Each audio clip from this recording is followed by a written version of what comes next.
Hello, in this video I want to show you how to manage Google passwords on OnePlus Tab.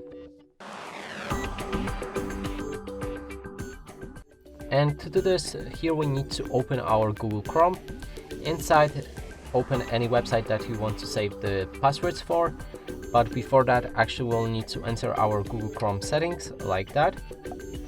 And here you can find Password Manager and make sure that Save Passwords is on, otherwise you won't be able to do it. So now go to the website. Here we have Facebook and we'll try to log in. Enter your credentials, then a password, and here we can click on Login.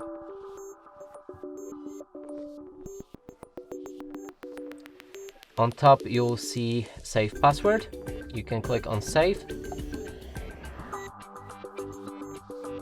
Then we can click on these three dots in the top right corner of the screen and move on to our settings. Scroll down, find a Password Manager, and here you can see your passwords that are saved. You can click on it to change it or preview it if you like, but you will need to set up a lock screen for that. You can also remove the password by clicking on the delete password like that. And that's it for this video. Hope you like it. Please consider subscribing to our channel, leave a like and a comment below.